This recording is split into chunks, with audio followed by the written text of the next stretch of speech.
Welcome to Badass Stories from Byzantium, a podcast where I tell the woe and WTF parts of the Byzantine Empire's history, an underexplored and often overlooked subject in Western popular culture. I am your host, Keith Hernandez, and I hope to gently guide you out of the warm embrace of filicidal mothers and into the boiling hot cauldron of medieval napalm. Come with me across the Golden Horn to the plague-ridden streets of Constantinople.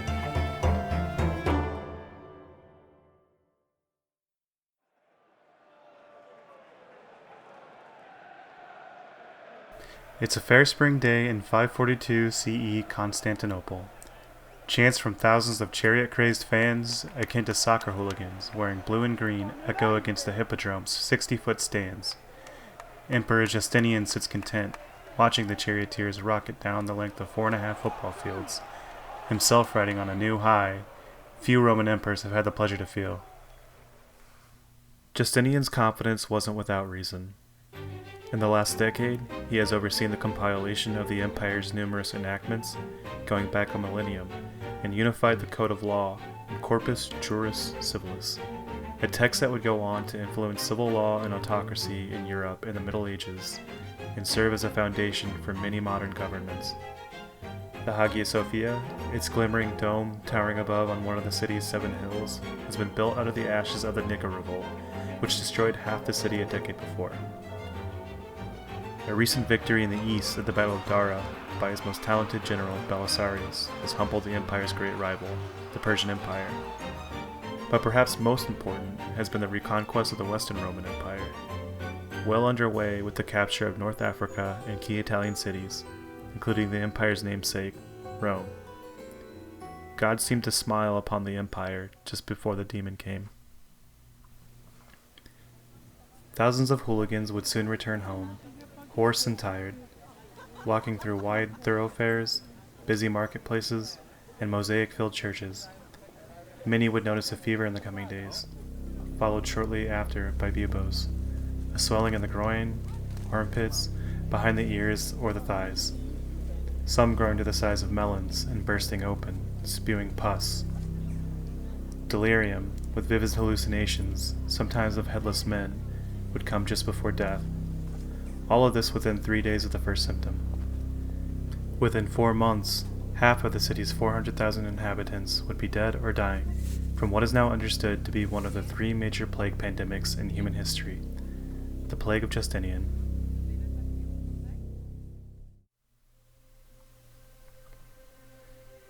The Plague of Justinian can refer to the time period from 541 to 544 CE, when the first wave of a 200-year pandemic hit the Byzantine Empire, and elsewhere in Europe, Africa, and Asia, or the whole 200-year period itself.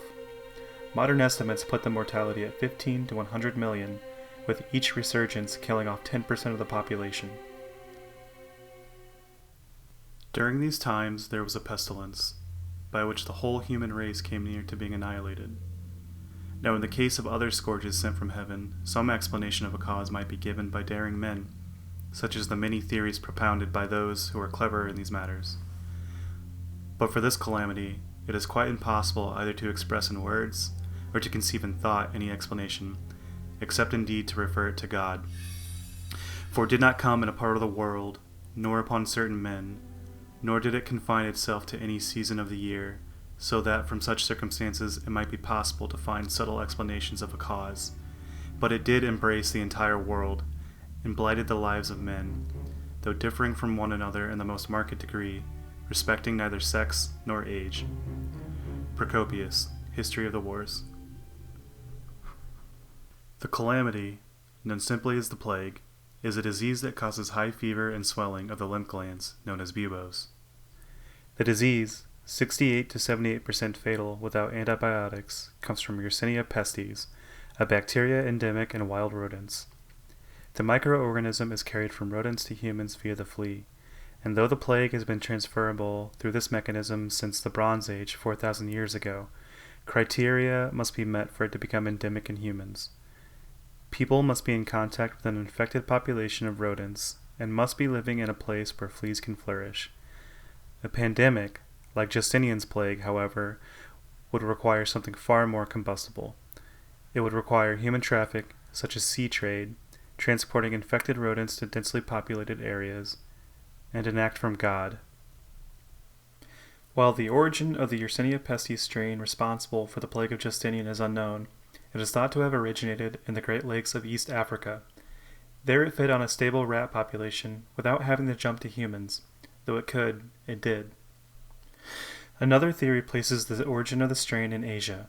A primitive version of the microorganism was discovered in the remains of an individual from China, supporting the hypothesis that the Plague of Justinian strain originated near there and was transferred via land and sea trade routes, most notably the Silk Road. However, one major issue with this theory is the areas along the trade routes between the Byzantine Empire and China, such as Mesopotamia, were hit much later than areas within the empire. The plague would show itself definitely in 541 in Pelusium, near the western edge of the Nile Delta in Egypt, and then spread to Alexandria that same year. By 544, it would spread to Italy and Tunisia, and over the next 200 years spread as far as England and Ireland in the north, the Iberian Peninsula in the west, the Sahara in the south, and Persia to the east. Modern authors agree on 9 other plague occurrences over this time, though as many as 14 to 18 waves of plague could have occurred.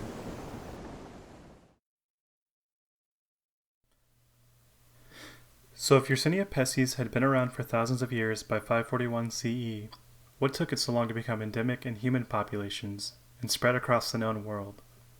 Enter the act of God, or put another way, climate change, combined with trade. A drop in temperature caused the East African rat population to migrate further north into the Nile Delta, where human populations were more numerous and dense. Living off of the fat of cities, along with its four-legged host, Yersinia pestis would take advantage of this additional fuel source, jumping to human beings in greater numbers until the plague became endemic in Egypt by the end of 541. Infected rats would then hitch rides to the rest of the Mediterranean. Experts agree a dust veil blocked the sun in the late 530s and caused mean summer temperatures to drop by at least 3 degrees Fahrenheit lower than average. Yet theories differ as to what caused the veil. 2 culprits are a comet shower and a volcanic eruption, the latter being recorded in Southeast Asia in 536. This incident may have caused rat populations to migrate westward, with the people who were displaced by the eruption, evidence that leads towards an Asian origin for the Plague of Justinian. However, this still doesn't explain how places in between the 2 civilizations were hit much later.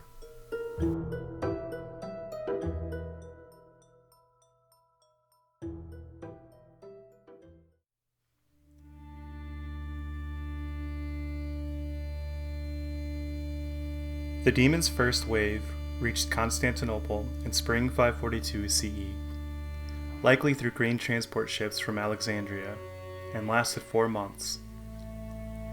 Contemporary authors such as Procopius and John of Ephesus describe symptoms that include fever, difficulty eating, buboes, black spots on the skin, especially the palms, delirium and coma, and finally, death, in most cases within a few days.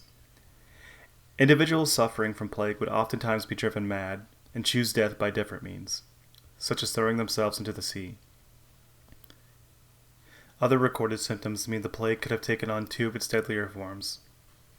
Some were said to have thrown up blood in the throes of death, a known symptom of septicemic plague, an infection of the blood. Victims of this form experience fever, extreme weakness, shock, and sometimes bleeding into the skin or other organs.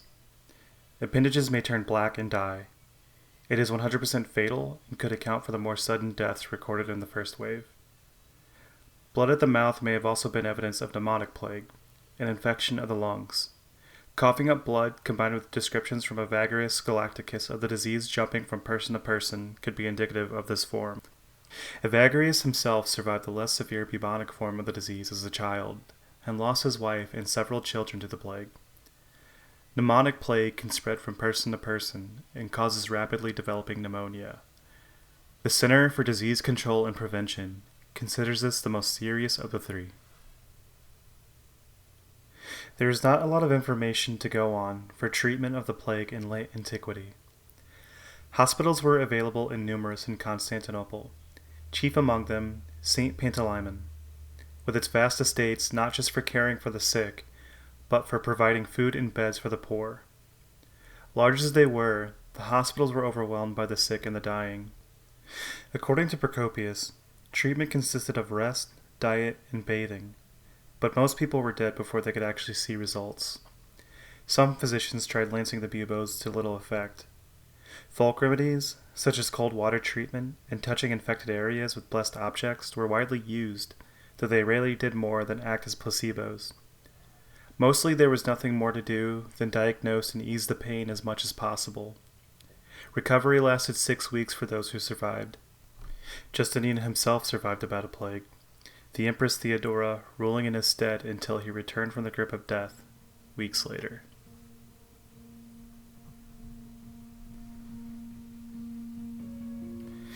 Contemporaries record at least 5,000 and at times 10,000 people died daily in Constantinople during the plague's first wave. This, in a city that is estimated to have lost 30 people daily before the plague. John of Ephesus said the capital may have lost more than 230,000 people of the city's 508,000. However, the numbers are highly speculative, as the city would have held at most 400,000 permanent residents in 542 CE. Constantinople likely lost anywhere from 60,000 to 200,000 people, according to modern estimates. John describes victims falling dead in the streets, their bellies swollen, mouths agape throwing up pus, and arms reaching toward the sky. There they would rot. Because of the mass mortality and inability to treat the disease, the government was mainly focused on body disposal. Justinian put a lot of resources into digging mass graves, paying the diggers handsomely. Sailors loaded bodies onto ships and dumped them out at sea, where they would have likely seen ships adrift with no crew. In an attempt to avoid this anonymous mode of burial, people went out with names written on armbands so their bodies could be identified. Before long, space ran out, and the dead were outnumbering the gravediggers, so unconventional means were thought of, such as disposing bodies in the tops of the Theodosian Wall's 60-foot towers. This added to the already growing stench. All work ceased as shops closed due to lack of workers and customers. The lack of bakers, because of deaths and those in recovery, led to a shortage of bread, and in consequence, widespread rioting and looting. The rats, however, had plenty to eat, as the bodies piled up.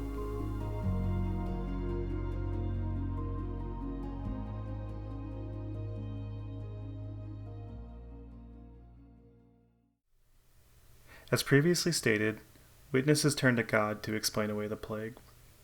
Headless hallucinations were thought to be the work of demons, and were met with exorcisms, but to little effect. Those who ran to sanctuaries died all the same. According to John of Ephesus, one group affected by this belief were bald holy men, as some people believed they were demons and avoided them. Many hurled pitchers out of their windows, believing that would get rid of the demons plaguing the city. John of Ephesus wrote these rumors were themselves creations of demons. Many survivors promised to amend their sinful ways and live a pious life, but were said to have returned to their old ways when the disease passed. The rest of the empire fared a similar fate to the capital. Authors spoke of the demons' movement from the sea to inland. It would travel from port cities such as Gaza in 541 CE to settlements inland such as Jerusalem and Damascus in 542, even revisiting Ashdod, if indeed the Bible's description of a 1000 BCE outbreak was plague. The demon would spread outside of the empire and reach Gaul in 543 CE and as far as Ireland by the mid-540s. It would hit Persian Mesopotamia in 545, leaving a trail of destruction everywhere it traveled. John of Ephesus spoke of deserted villages in the wake of local endemics, fields that were abandoned and crops unharvested, flocks that roamed around aimlessly, and elites who were not buried due to their servants dying before themselves. He wrote that the roads were deserted from Syria to Thrace, and that all the inhabitants, like beautiful grapes, were trampled and squeezed dry without mercy.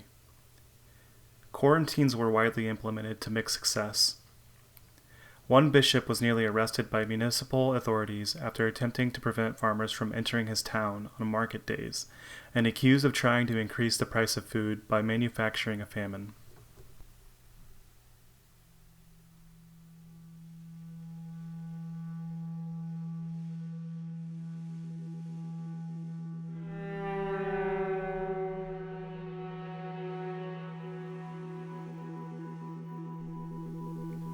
After 4 months, the strain of Yersinia pestis that caused the Plague of Justinian burnt itself out, though it would return 5 more times during Justinian's reign.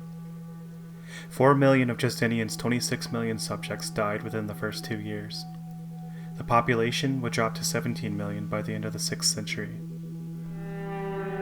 Many historians link the destruction to the transformation of the ancient world into the medieval. From 540 to 750, the Byzantines tried and failed to reconquer and hold the lands of the Western Roman Empire. Islam exploded out of West Asia and spread to North Africa and parts of Europe.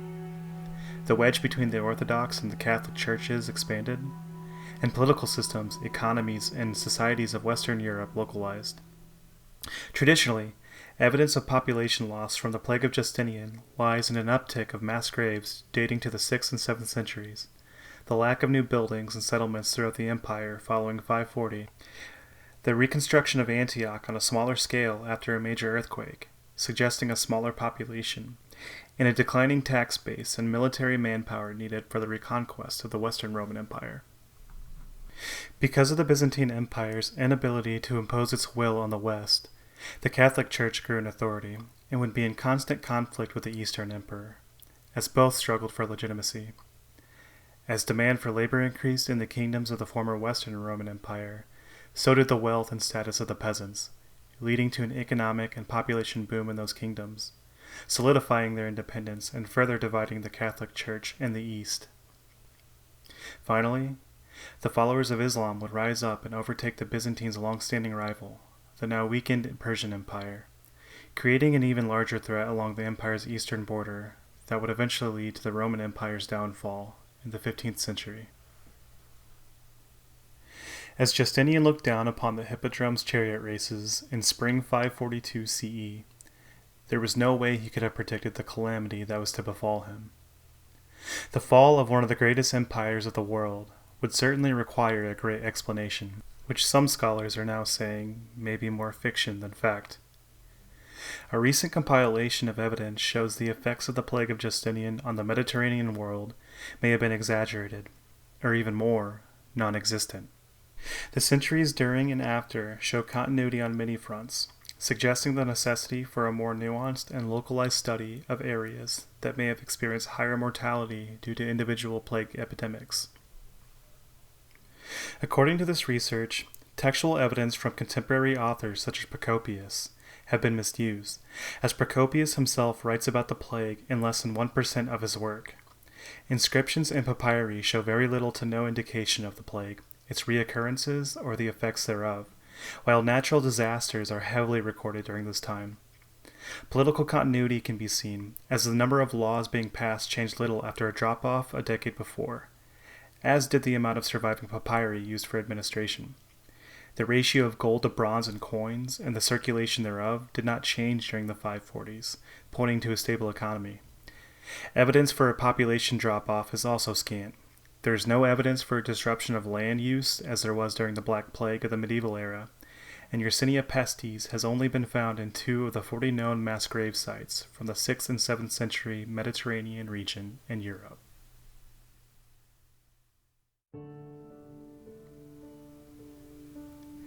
While, as with all of history, it is important to understand what contemporaries believed about the world, it is also important to understand what really happened, lest we see the world in a dishonest light. I'm sure you can understand why such a view is just as important today. Serious claims and serious doubts demand further examination of this period of time. The Plague of Justinian, if it were as great a pandemic as recorded, or a pandemic at all, attempts to explain one of the most transformative moments in history. One can imagine Justinian's thoughts after 4 months of death and destruction, and the demon's 5 subsequent returns during his reign. Instead of a reunited empire, full of living, breathing subjects, prospering on the bread and wine of its dominions. God granted him an empire of the dead.